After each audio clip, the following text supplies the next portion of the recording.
The Nigerian government has asked the London High Court to deliver judgment in its favor in the controversial Process and Industrial Development's P&ID gas deal. In its closing arguments this week, the government urged the court to overturn an arbitration award in favor of the company, which has now accrued interest worth $11 billion. P&ID claimed it agreed with Nigeria to build a gas processing plant, but the deal collapsed because the Nigerian government did not fulfill its end of the bargain. But Nigeria's lawyer, Mark Howard, told the courts that P&ID obtained its contract by telling repeated lies and paying bribes to officials. This case became possible because of the London Commercial Court, which ruled in September 2020 that Nigeria could challenge the then $10 billion arbitrary award. The unprecedented judgment cited exceptional circumstances and noted that Nigeria had established a strong prima facie case of fraud. In February 2022, Nigeria obtained orders from appeal courts in the U.S. and the British Virgin Islands, enabling the court to obtain discovery to support its fraud allegations against P&ID. A full trial of the issues where the FRN's substantive application to finally set aside the award, of course, was heard now in a court in London. The trial began in London in January 2023. Joining me now is Gospel Ubele, Chief Economist from Streetnomics, and he, of course, is in London right now. Gospel, welcome to Business Edge. Thank you for joining me again. Thank you for having me, Tolulope. Good morning. Good morning. So this is a case that dates back now almost over a decade, not almost, definitely over a decade. And the P&ID saga started back in January 2010, basically, when the company signed a gas supply and processing agreement with the Ministry of Petroleum Resources on behalf of the Nigerian government. And that deal, and of course the gas processing plants, the accrued revenue from that, none of that has seen the light of day. So in terms of this trial and sort of the allegations and counter allegations that have come out, what have we seen from this trial in the past 8 or so weeks now? Well, very consistently is the fact that we still have very, very clear reputational damage to fix, especially around how public focused contracts are awarded and how these contracts as well are being followed through in terms of delivering the reforms that are needed, especially in key sectoral driver or key sectors that drive productivity in the Nigerian economy. So, I mean, we're hoping to see that there can be a very clear, proper closure or a very good middle ground, especially how this contract or these arguments, unfold. But unfortunately, it looks as though the Nigerian government is being tainted really poorly again, in the context of international conversations, especially when it comes to reforms in the local market.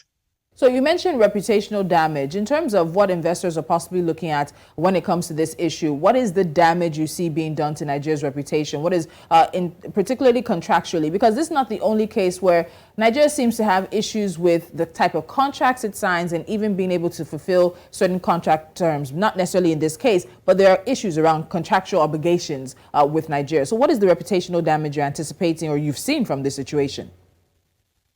I mean, first off regardless of the other side, the argument of the other party is number one, the inability for Nigeria or Nigerian governments, to stay, quote unquote, corruption free or to build a healthy compromise enough, to follow through with public contract, especially public contracts.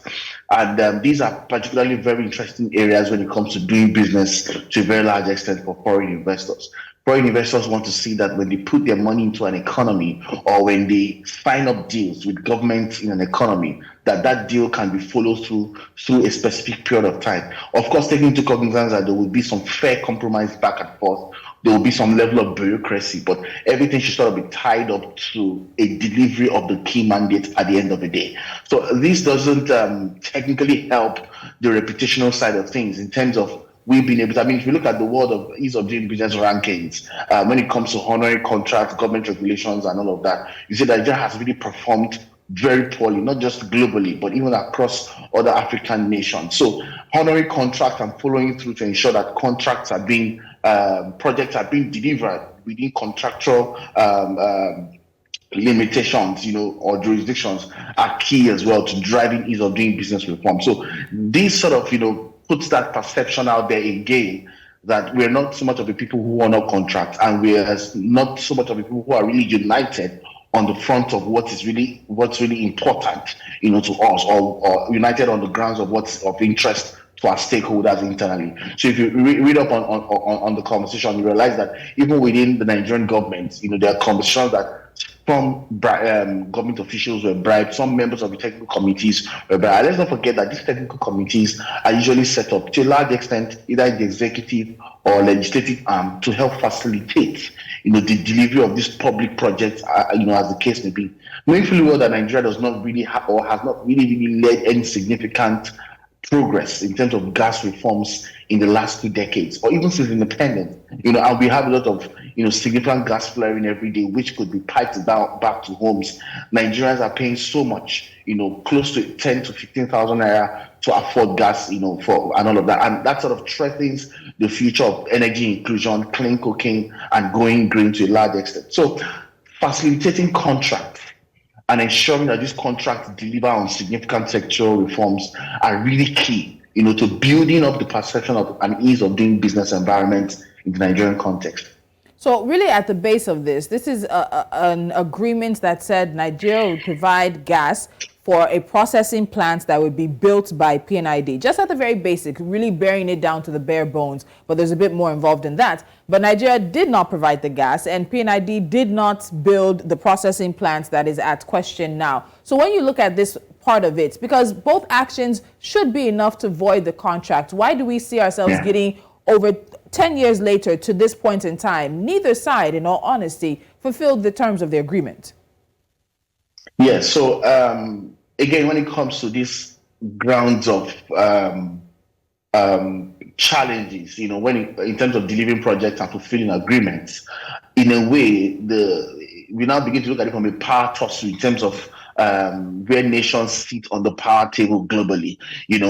If Nigeria were a lot more strategic, so a lot of things still depend. It's still very largely dependent on being able to get our acts together. And part of getting our acts together is also having strong internal institutions that can also protect our own interest. And not just protect our own interest, also argue for our interest, even in the international space or on the grounds of international laws as well.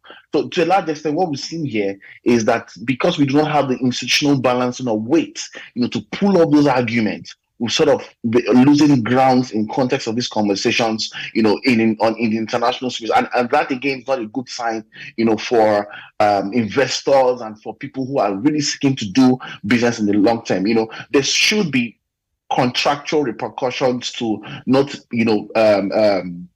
living up to your end of the deal. But now again, it's a bit of a how do I put it now? It's firing back at us because there are now allegations that some persons on our own technical committees were bribed, and there are allegations of salt. So I don't think we can really do much around, building this kind of cases and seeking to win or gain the edge over these arguments in the future.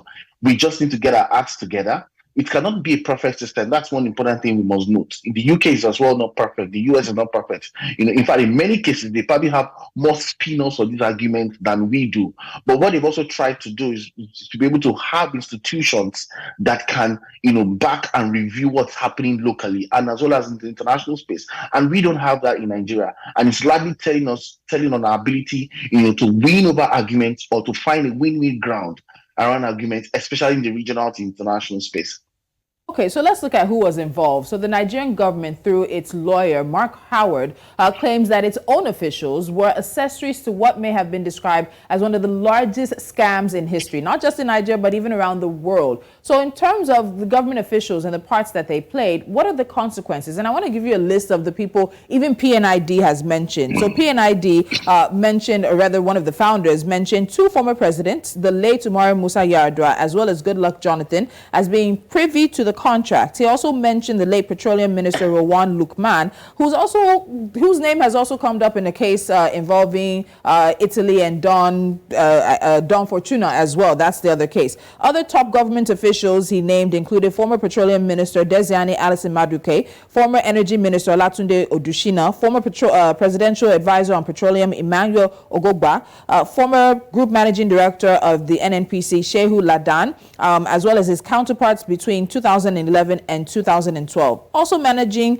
the manager gas for the National Petroleum Investment Management Services, Labi Ajibade, also mentioned Neil Hitchcock, who was Adex Petroleum Managing Director then. There is a long list. But what we do know is that Nigeria has actually arraigned 2 individuals who were involved in this case, but those were individuals linked primarily to PNID. So when it comes to the Nigerian side of this conversation and the scam that has allegedly been perpetrated, who has been held responsible?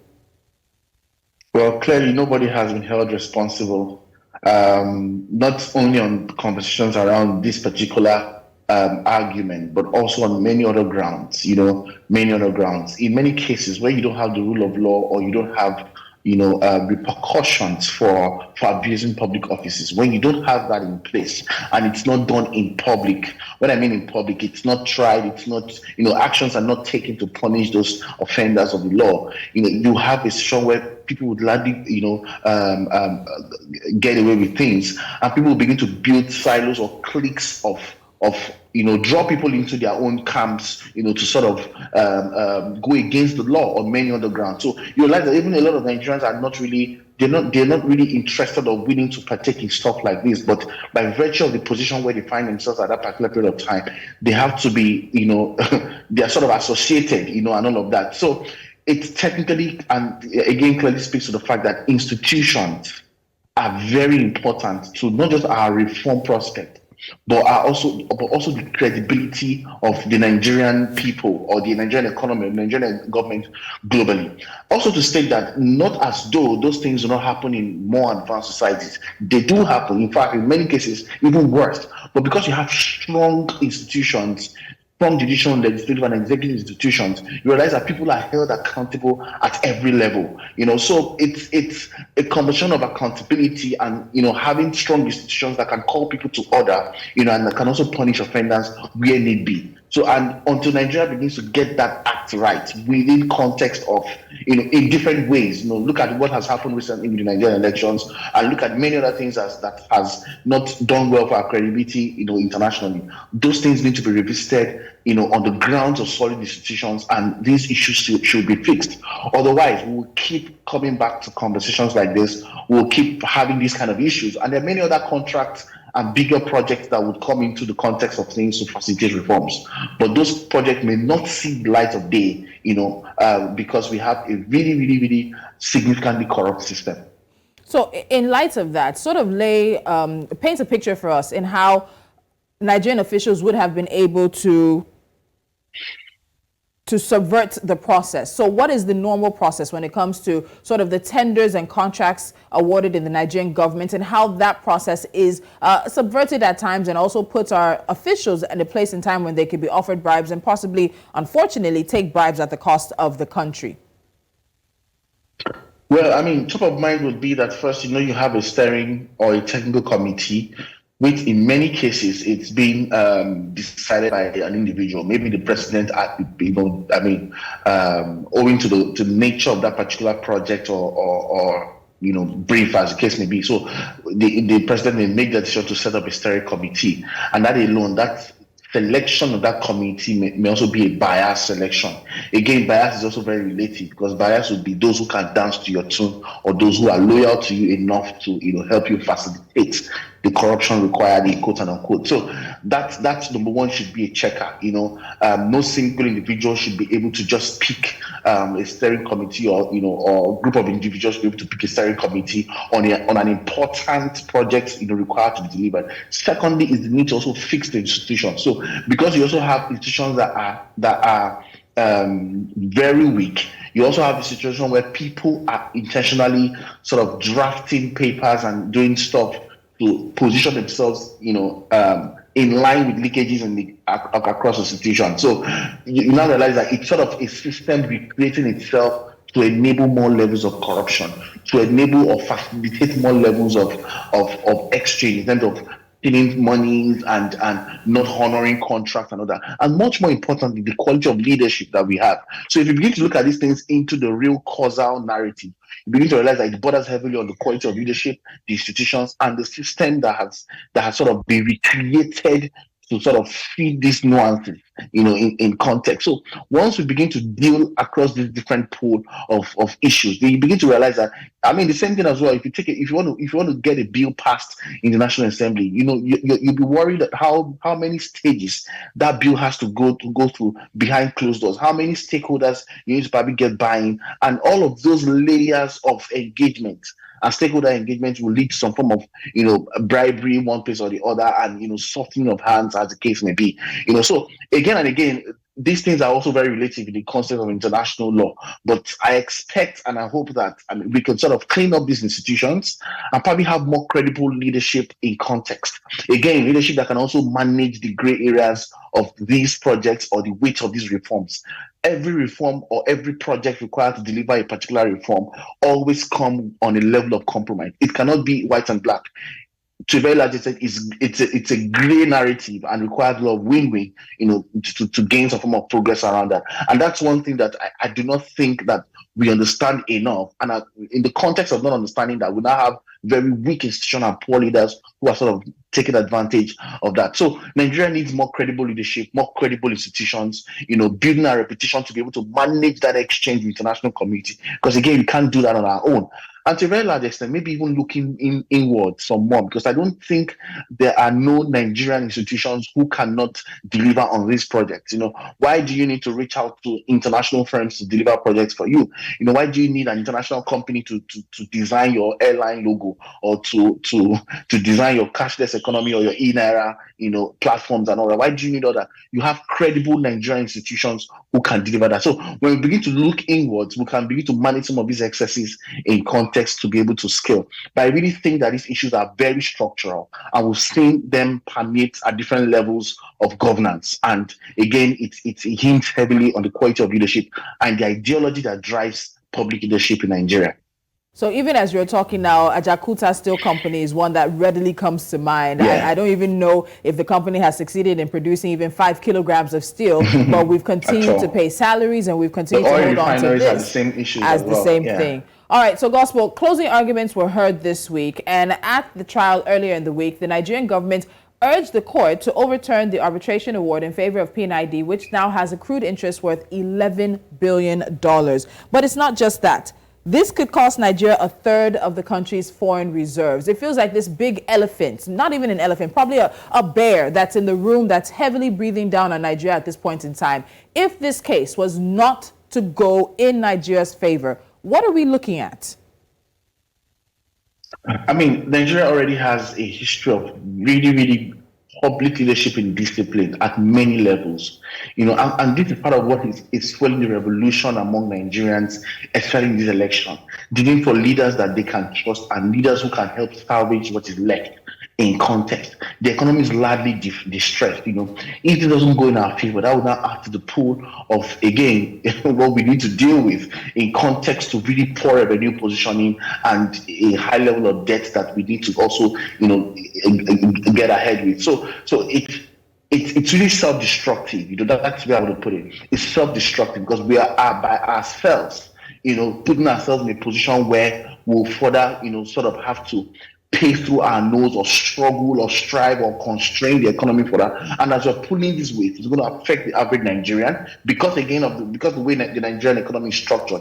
Every action, every decision, every inaction, again, is being paid off in one way or the other by the average Nigerian. So we need to come to a place where we have some more credible leadership and structural elements are dealt with. Otherwise, I don't see us rising above these challenges. At best, we'll keep recreating the cycle and the economy will be worse for it. So these are elements Nigeria needs to look out for, because if it doesn't come up in our favor, I really think it's going to really, really become self-destructive in the coming months and years. All right, Gospel, we'll leave it at that. The case has had the closing arguments by the Nigerian counsel in this situation, and it might take about a week or two or even more before we get the final verdict in this case. We'll continue to watch it very closely. Thank you so much for joining me, Gospel. Thank you for having me.